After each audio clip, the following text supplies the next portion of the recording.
women of the world. Welcome to my podcast, Learning to Live for Change, L2, L4C, Fighting for Fertility, Episode 3, The Unimaginable. Please don't forget to catch up on the previous episode, Fighting for Fertility Intro, as well as Episode 1 and 2. I strongly recommend so that you can be aware of what it is that we're talking about, what are we fighting for, and what are we advocating for as women of the world. I wanted to kind of take you to what it is that L2, L4C, Learning to Live for Change is about. I did mention it on our intro, as well as episode 1, a little bit about what it is that Learning to Live for Change is advocating for. And it's exactly what it says. We are advocating for change across the world for women. We're encouraging leadership. We are wanting change within our society as well as globally. So, what does change mean to me? This is my definition of change. Change for me is to adjust, to kind of alter something, or to make different. So, it's exactly what it says, to make change. So, with Learning to Live for Change, it can be anything. We are going to cover a variety of topics. We're going to have multiple discussions, as I mentioned before, about change. I know in our world we are dealing with so many issues. There's so much going on in our society, and not just women, for men as well. But Learning to Live for Change is advocating for women, so that's why I'm focusing on that. There's so many things going on in our world, and I really want to bring to the attention to everybody change for women. So there's racism, there's inequality. There's so many different issues. So Learning to Live for Change, our saying, our quote is making a difference one woman at a time. Of course, if I can change the whole world, I would want to do that.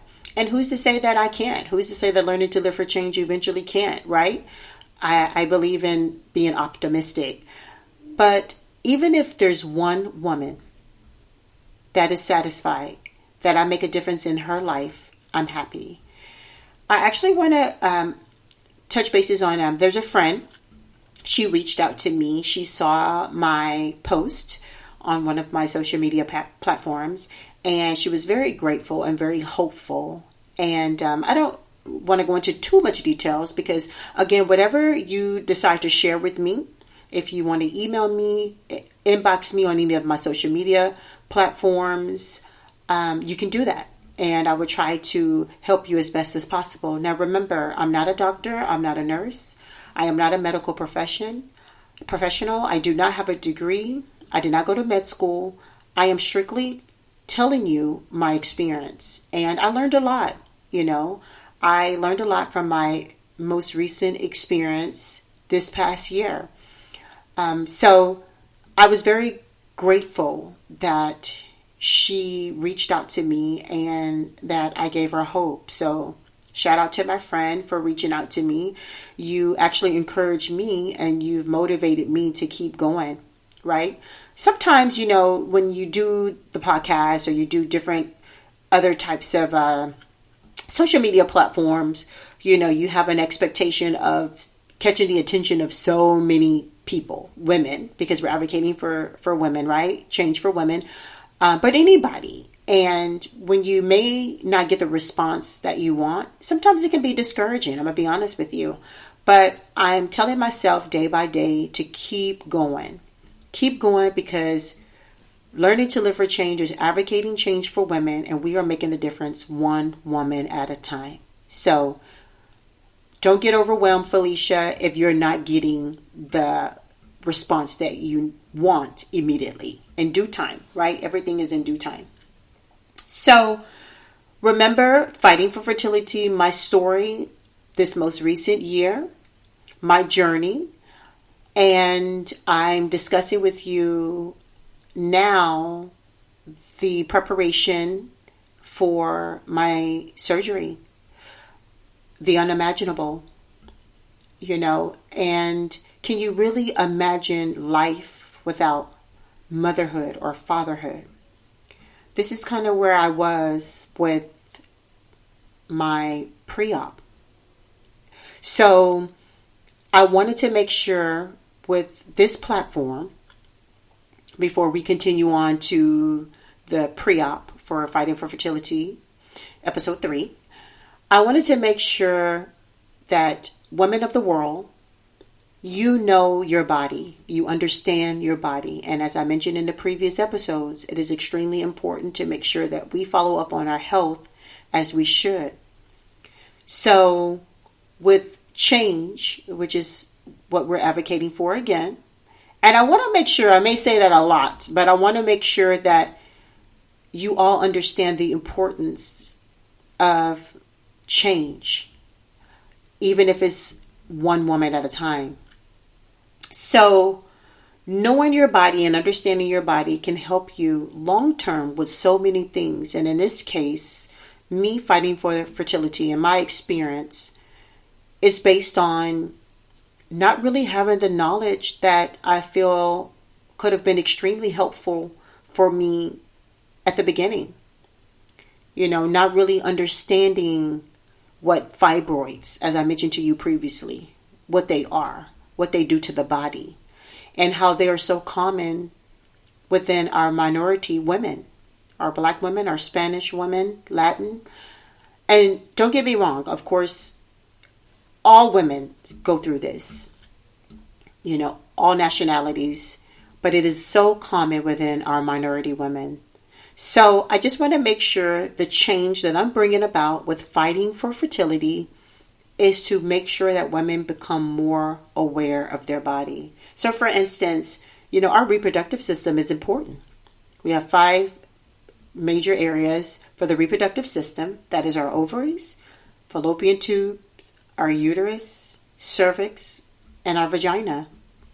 So for me, of course, and I don't want to assume, you know, I've told you in previous episode, I never want to assume that women know these things. And it doesn't mean that you're not knowledgeable. You know, we can't know everything, but it just means that some things you just need to be educated more on. And that's okay, because even myself, there were so many things that I learned on this journey.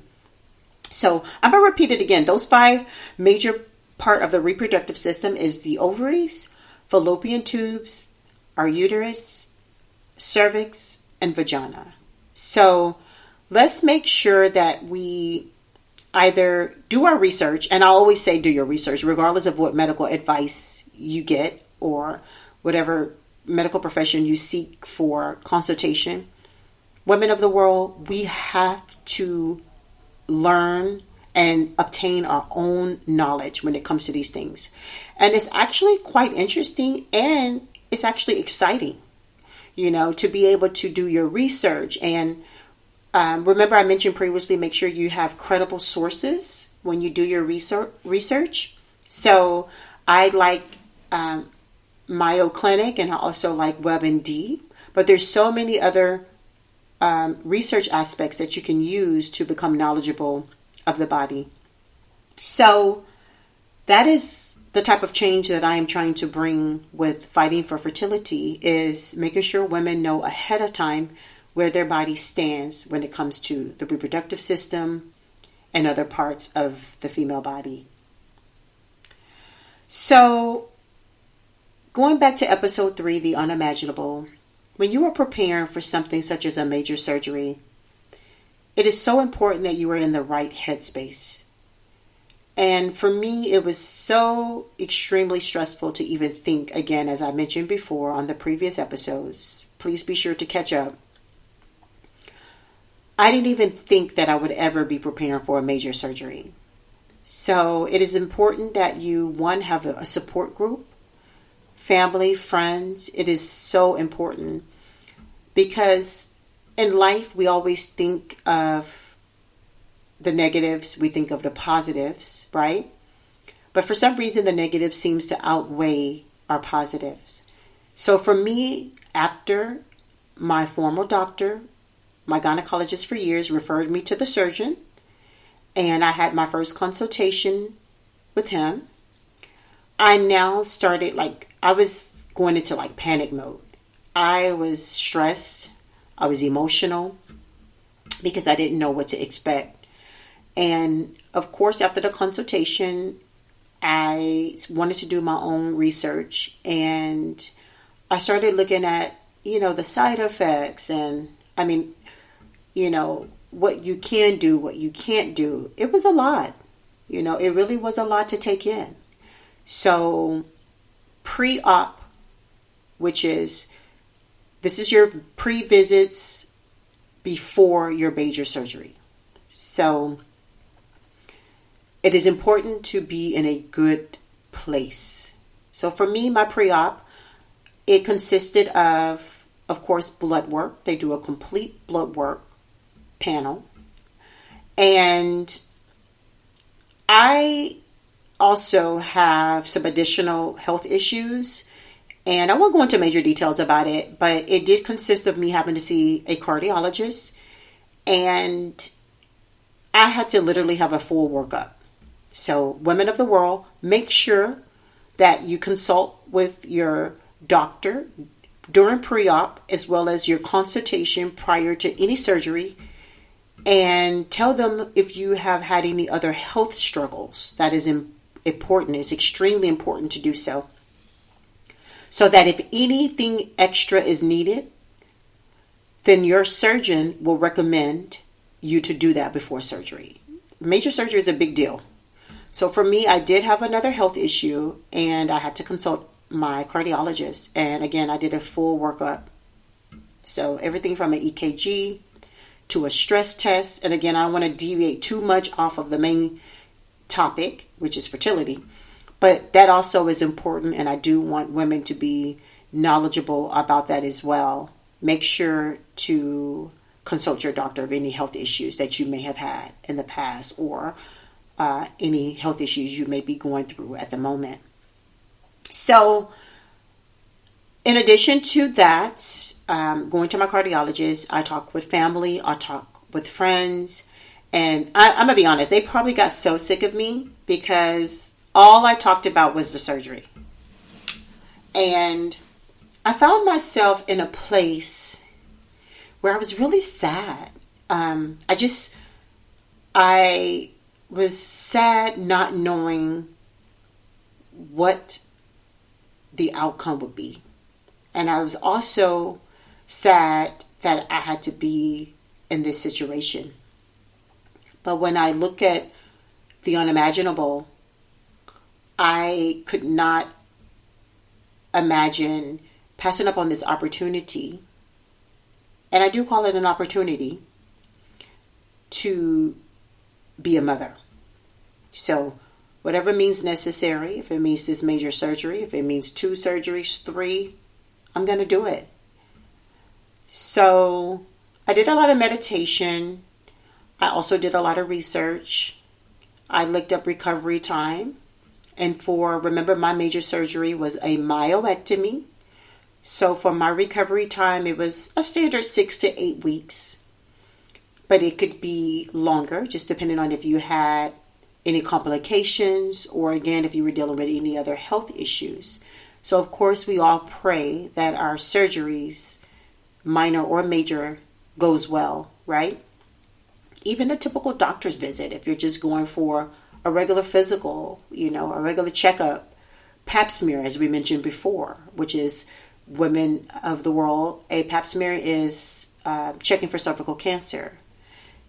Any of those visits can be stressful because you're hoping for the best. So same thing with a major surgery.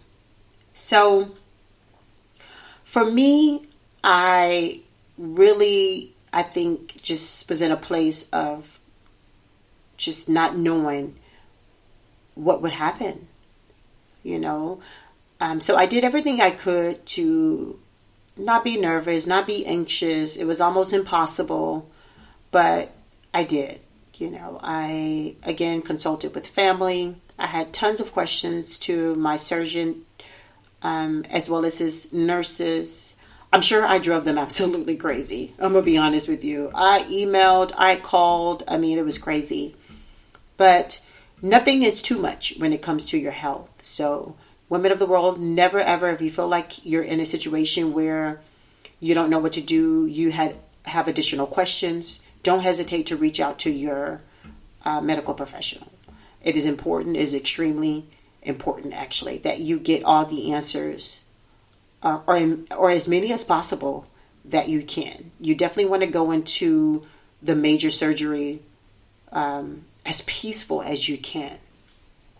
So for me, I just started praying more, and I try not to think about the unimaginable, which was, what if this goes wrong? What if something happened? And I'm going to be honest, I was like, what if something happened and he has to take out my uterus?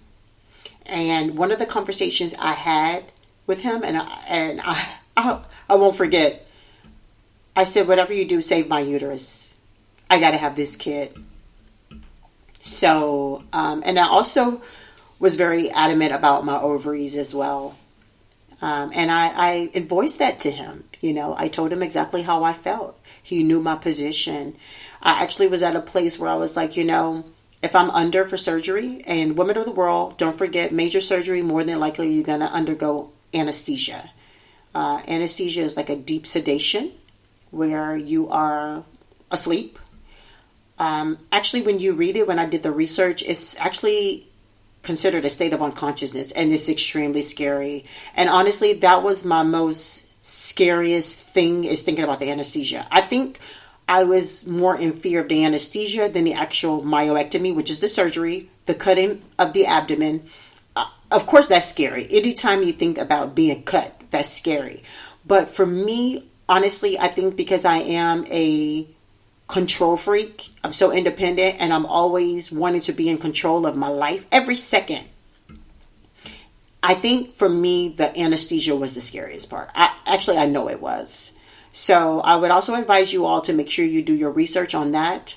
Anesthesia, anesthesiologists, what they do, how in control they are of your life. When you're on that table, on that surgery table, in that operation room, like the anesthesiologists, they're like hardcore. They play a major role in your surgery.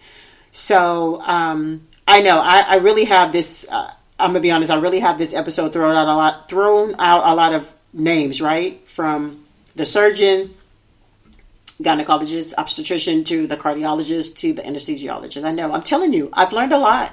And I'm very grateful for that. You'll be amazed at so many different doctors and their specialty. So again, I would advise you all, women of the world, to just understand and know your body, So as I continued on to prepare, or pre-op, being pre-op for the surgery, I did so much research on your recovery time. How long will you be out of work? What should you expect as far as a shower? All the way down to your appetite, and hospital stays. That's important to know. If the doctors will be expecting you to do recovery time in the hospital for a few days. Standard for this surgery was 1 to 2 days. I did see where sometimes this, believe it or not, as a major surgery can be a 24-hour thing. But more often than not, at least 2 days, they will keep you in the hospital for this major surgery. And again, that also depends on your health condition. So just do your research, women of the world. Make sure you know where you stand. Talk to your doctor. Talk to the doctor's nurses, their assistants, to the nurses. Don't be afraid to ask questions, because it is extremely important. Because you want to have a peace of mind. You want to have a calm mind. And you want to be in a good place. It is so important, to not go into this surgery anxious or stressed out. And I'm going to be honest, I can admit to you, I don't know if I was in the best place. I mean, I could have been better. I have talked to other women who have had surgeries, major surgeries. Some have had the exact surgery that I've had, and it could have been a different surgery. Some women I know have actually had hysterectomies, the removal of the uterus. They have had children, so they were good with that decision. But they were good. They, had just a little bit of concern or anxiousness, but it went away. They were ready to do it. But I think for me, it was a different story. So just be prepared, do your research, and make sure you get rest mentally, emotionally, and physically. And don't forget to ask any questions. No question is a dumb question. No question is a irrelevant question. Anytime it comes to your health, it is an important question, women of the world. So don't forget to ask. So remember, I'm not a medical professional. I'm not a doctor. I'm not a nurse. My fighting for fertility journey is my experience. And I've decided to share with all of the women of the world because learning to live for change, we're advocating change for women. We want women to be more knowledgeable about their bodies so that they can help their journey long term, mentally, emotionally, and physically. So that's it, women of the world. Episode 3, The Unimaginable. Thinking of the impossible. That was my experience. So join us next week with episode 4. Meanwhile, don't forget to like, subscribe, and share. Remember, learning to live for change, we are advocating and making a difference one woman at a time. So even if it's one woman that reach out to me and say, you know what, Felicia, you have helped me so much. You have gave me hope. You have allowed me to look forward to something positive. I'm happy because I've done my part. Learning to live for change have done our part. And so I am asking women of the world for you to do your part. And that is knowing your body. Until next week. Good night.